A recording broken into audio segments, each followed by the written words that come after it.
നിങ്ങളുടെ നാളെ 1201 തുലാമാസം 6-ാം തീയതി, അതായത് 2025 ഒക്ടോബർ മാസം 23-ാം തീയതി ഗുരുവാരം വ്യാഴാഴ്ച.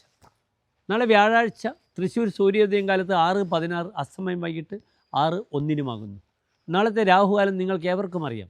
ഉച്ചയ്ക്ക് 1:30 മുതൽ 3 മണി വരെയുള്ള സമയമാണ് രാഹുകാലം.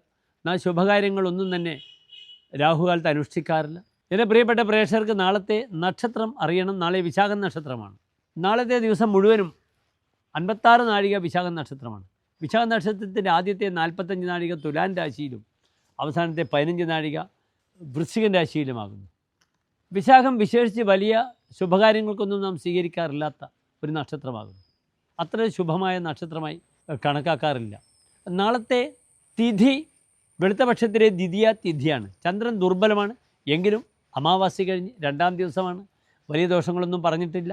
പക്ഷേ കറുത്തപക്ഷം കഴിഞ്ഞ് വെളുത്തപക്ഷം 5-ാം തീയതി മുതലാണ് ചന്ദ്രൻ ബലവാനാകുന്നതെന്ന് എൻ്റെ പ്രിയപ്പെട്ട പ്രേക്ഷകർ അറിയുക. നാളെ വ്യാഴാഴ്ചയും വിശാഖ നക്ഷത്രവുമാണ്. വിഷ്ണുക്ഷേത്ര ദർശനത്തിന് ഏറ്റവും നല്ല ദിവസമാകുന്നു നാളെ. മഹാവിഷ്ണുവിന് പാൽപ്പായസം, തുളസിമാല അല്ലെങ്കിൽ വെണ്ണ നിവേദ്യം, സുദർശന പുഷ്പാഞ്ജലി, ഈ ശത്രു സംഹാരത്തിനൊക്കെ സുദർശന ഹോമങ്ങളൊക്കെ ചെയ്യാൻ നാളത്തെ ദിനം വളരെ അനുകൂലമാണ്. അതിലൂടെ ശത്രുക്കളെ ഒരു പരിധിവരെ നമുക്ക് തടയുവാനും ശത്രു സംഹാരം ചെയ്യുവാൻ കഴിയും. അതാണ് സുദർശന ഹോമത്തിൻ്റെ പ്രത്യേകത. ഓം ക്ലീം കൃഷ്ണായ ഗോവിന്ദായ ഗോപീജന വല്ലഭായ എന്ന് തുടങ്ങുന്ന ആ മന്ത്രം അങ്ങേ അറ്റം ശത്രുവിനെ നശിപ്പിക്കുന്ന ഒരു മന്ത്രമാകുന്നു.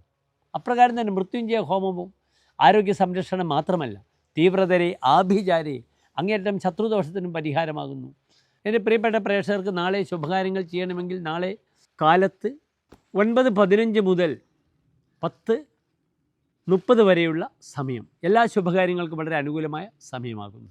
എല്ലാ പ്രിയപ്പെട്ട പ്രേക്ഷകർക്കും ശോഭനമായ നല്ലൊരു നാളെ പ്രാർത്ഥിക്കുന്നു. നന്ദി, നമസ്തേ.